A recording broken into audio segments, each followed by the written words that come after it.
Hola, somos estudiantes de quinto semestre de Comercio Internacional perteneciente a la Universidad Popular del Cesar. Con base en la materia de transporte y puerto y bajo la tutoría del Dr. Jimmy Gordon, el día de hoy queremos presentarle nuestro proyecto de Ford Pro. Mi grupo está conformado por María José Quintana, Mario Oñate, Abseldita y quienes habla Harold Mendoza. Entonces, básicamente nuestro proyecto está fundamentado en la exportación de un producto que es conocido como el arroz Diana, en su presentación de 500 gramos. Este producto contiene vitaminas, minerales y proteínas.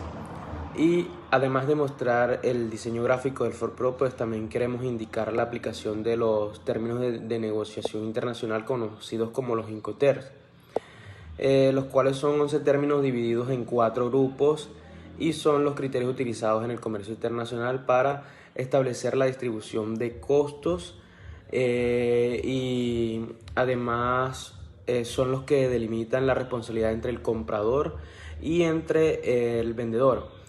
De esta manera pues nos damos cuenta que en nuestro Ford Pro que muestra la exportación, el lugar de origen de nuestra exportación es en Colombia, en la ciudad de Valledupar, ubicada en el departamento del Cesar. Más específicamente en el parque industrial de esa ciudad, y que nuestro objetivo es llevar esta exportación hacia el país de Estados Unidos, en el puerto de Miami, Florida. Este terminal de contenedores específicamente, una vez organizada y empacada la mercancía de la forma más óptima, comenzamos con uno de los Incoterms conocidos como el E-Word. Que podemos observar es la mercancía puesta en fábrica del exportador. En este caso, lo que tendría que hacer el importador es devolverse o irse a Colombia, hacer todos los trámites pertinentes y a partir de ahí encargarse de poner esa mercancía que está aquí en el parque industrial de Valledupar y llevarla hasta su país de destino, en este caso Miami. Como ya mencionamos anteriormente, de esta manera pues podemos notar que salimos de Mercabastos, de Valledupar, y podemos ver que nuestro camión pasa por distintas carreteras con diferentes factores locales como la infraestructura y edificios que conforman la ciudad de Valledupar. Y de esta manera quisimos agregar todos estos detalles para darle y adecuar más a la realidad nuestra ruta de exportación. También agregamos árboles y agregamos diferentes elementos que de esta manera traten de mostrar un poco más la esencia de los paisajes del camino hacia el puerto de Santa Marta. Podemos ver que tomamos el obelisco, la glorieta, y vamos en dirección hacia Bosconia. Pasamos por diferentes pueblos y a medida que vamos pasando podemos notar que también incluimos 4 peajes que hay de aquí hacia Santa Marta, que es donde queremos llegar inicialmente. Los peajes que conocemos pues influyen también en el costo de nuestra exportación, ya que cada peaje tiene un valor diferente, y también podemos ver que tenemos retenes que son los que controlan la ciudad, tanto dentro, fuera y alrededor de esta. Entonces tenemos que pasamos por el Copey, diferentes pueblos como Valencia, Agua Blanca, Ciénaga y otros antes de llegar a Santa Marta, la que es conocida como la Ruta 80, toda esa parte de nuestro camión hacia la Ruta 90, que de oriente nuestro camión va dirigido hacia el terminal de Santa Marta. El término originalmente llegamos al puerto que se llama Prodeco. Las características de este son muy relevantes, ya que tiene 7 muelles, de los cuales estamos representando con el número 2, conocido como el terminal de carga general, los elementos del muelle, y como podemos ver pues tiene más de 7.000 contenedores, tiene oficinas administrativas, tiene silos, tiene grúas, pórticos y tiene carros, elevador de carga y demás elementos que sirven para agilizar y hacer una mejor exportación. Al haber llegado el camión al puerto y haber desembarcado la mercancía y dejarla en el puerto, aquí nos encontramos con el segundo Incoterm, quien es el FCA o francoporteador.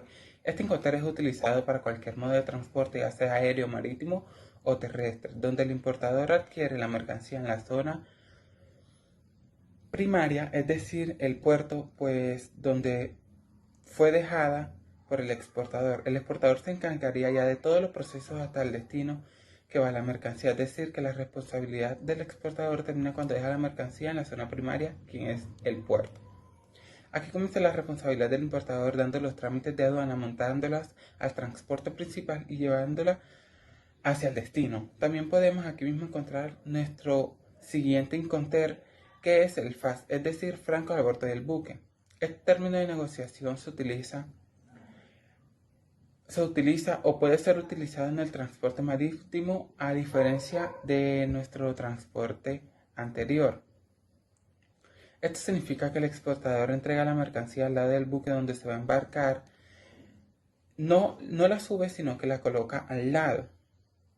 Es el importador quien toma esta mercancía y este sí la monta al medio de transporte y se hace cargo de todos los costos y trámites de aduana y todos los riesgos.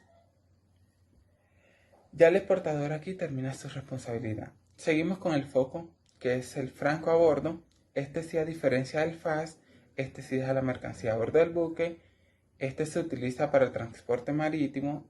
Entonces ya el exportador, al desmontar la mercancía a bordo del buque, que es el transporte principal, se puede decir así, y se encarga de los trámites de aduana y declaración de importación. Aquí en este momento el importador asume toda la responsabilidad y es quien paga todo el flete internacional y todos los costos que se pueden generar de aquí en adelante. También podemos ver reflejado el CPT, que significa transporte pagado en sus siglas en español. Este Incoterm es usado para el transporte aéreo, marítimo o terrestre. En este Incoterm básicamente el exportador se encarga de poner la mercancía a bordo en el medio de transporte principal y adicional paga el flete. El importador se encarga de descargar la mercancía en el país destino y hace la respectiva nacionalización y de ahí en adelante asume con los otros costos y gastos que se requieran. Otro término es el CFR, que significa coste y flete. En este podríamos decir que es homólogo del CPT, es decir, que aplican los mismos costos y llegan al mismo punto, solo que el CFR es marítimo. Y en este el exportador coloca la mercancía en el buque y paga el flete internacional hasta el envío de la mercancía. Y el importador recibe la carga, hace su respectiva descarga del medio de transporte y también realiza todos los trámites pertinentes en su país de origen. Ahora el Incoterm que podemos ver en nuestro proyecto de Ford Pro es el CIP, que en sus siglas en español significa costo, seguro y flete. Así como el exportador asume todos los gastos hasta la llegada del puerto asignado, en este caso Miami, Florida, adicional a esto se debe contratar un seguro aún teniendo en cuenta que los riesgos son responsabilidad del importador. Cuando la mercancía está a bordo del buque, el importador asume los riesgos durante el trayecto, los gastos de importación y los medios de transporte. Otro que podemos encontrar es el TAF, que es entrega en el lugar. Este Incoterm se utiliza para cualquier modo de transporte durante la operación, pues el exportador es responsable de todos los gastos y riesgos, menos el de despacho de importación y la descarga en el lugar determinado. El importador pues aquí se ocupa solamente del despacho de la importación y la descarga. Este Incoterm no obliga a contratar seguro, pero decide hacer los gastos correspondientes al vendedor. Seguimos con el DPU, que es entrega en el lugar descargado. El exportador asume los riesgos y costes de origen, de embalaje, la carga, despacho de exportación y flete de descarga, que se entrega en el lugar asignado. Esta es la única regla en Incoterm donde el vendedor debe realizar la descarga en el destino. De resto, el importador únicamente es responsable por los trámites de despacho de importación. Bueno, y finalmente nos encontramos con el DDP, que es entregado con derechos pagados, pues aquí el exportador asume los riesgos y los gastos por completo desde el embalaje y flete, los despachos de exportación e importación hasta la cobertura del seguro de haberlo contratado. El importador únicamente debe encargarse de recibir la mercancía. Bueno, recordemos que son 11 términos y cada uno está definido de acuerdo a la logística y trazabilidad que debe tener la carga para llegar a su país de destino. Es importante tener en cuenta que este Incoterm aplica para negociar en las importaciones y también en las exportaciones, y además depende de la responsabilidad asumida entre ambas partes de una negociación. Muchas gracias.